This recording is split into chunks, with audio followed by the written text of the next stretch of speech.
Hello વિદ્યાર્થી મિત્રો, આજે આપણે જોઈશું ધોરણ 12 ચેપ્ટર નંબર 1 વિદ્યુત ક્ષેત્ર અને વિદ્યુત ભારનું ચેપ્ટરમાં એમસીક્યુ.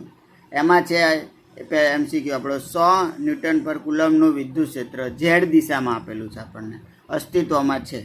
તો આ વિદ્યુત ક્ષેત્રનું XY સમતલમાં મૂકેલા 10 સેન્ટીમીટરની બાજુવાળા ચોરસમાંથી પસાર થતું ફ્લક્સ આપણે શોધવાનું છે. વિદ્યુત ક્ષેત્ર આપણને ઝેડ દિશામાં અસ્તિત્વમાં છે અને આપણે એના બીજા સમતલમાં XY સમતલમાં આપણને એક ચોરસ મૂકેલું છે, એની અંદરથી આપણે ફ્લક્સ શોધવાનું છે એવું આમાં કીધું છે. ફ્લક્સ કેટલું થશે? ઓપ્શન છે આપણી પાસે A 1.0 newton metre square newton into metre square by coulomb, અને બી ઓપ્શન છે 2 VM, સી છે 10 VM અને 4 છે ડી છે 4 newton metre square by coulomb. બરાબર, તો આપણે સોલ્યુશન જોઈએ. ચાલો, અહીંયા આપણને આપેલું છે સૌથી પહેલાં વિદ્યુત ક્ષેત્ર ઝેડ દિશામાં. એ શું છે? વિદ્યુત ક્ષેત્ર E બરાબર 100 ન્યૂટન પર કુલમ. બરાબર, હવે આપણને શું કીધું છે કે આપણે કેટલા બાજુવાળા કેટલા છે? 10 સેન્ટીમીટર બાજુવાળા XY સમતલમાં મૂકેલું છે, એટલે આપણે અહીંયા આગળ એ લખીએ. એ શું છે? એનું ક્ષેત્રફળ થશે, એટલે 10 × 10 સેન્ટીમીટર સ્ક્વેર થશે.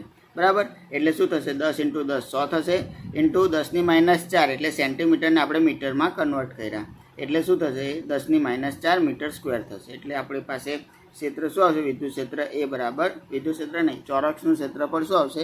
એ બરાબર 100 × 10⁻⁴ મીટર સ્ક્વેર આવશે.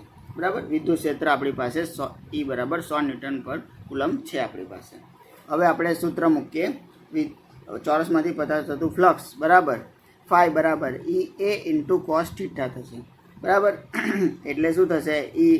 ની વેલ્યુ 100 × A 100 × 10⁻⁴ × 1 થશે. cos θ 1 આપણે અહીંયા આગળ કેમ લખ્યું? કેમ કે cos 0 બરાબર 1 થશે, એટલે અહીંયા આગળ θ બરાબર 0 થશે. એટલે આપણે cos 0 1 આપણને ખબર છે, એટલે અહીંયા આગળ આપણે 1 લખ્યું. એટલે શું થશે? આ 4 મીંડા -4 સાથે કેન્સલ થશે, એટલે 1 આવશે. 1 શું આવશે? Newton metre square by coulomb આવશે.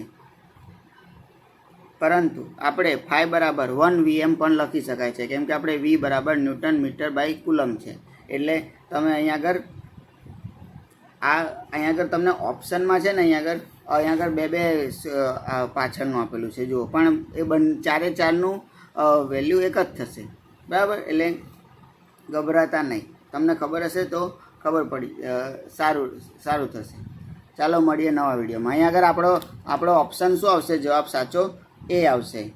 1.0 newton metre square by C આવશે.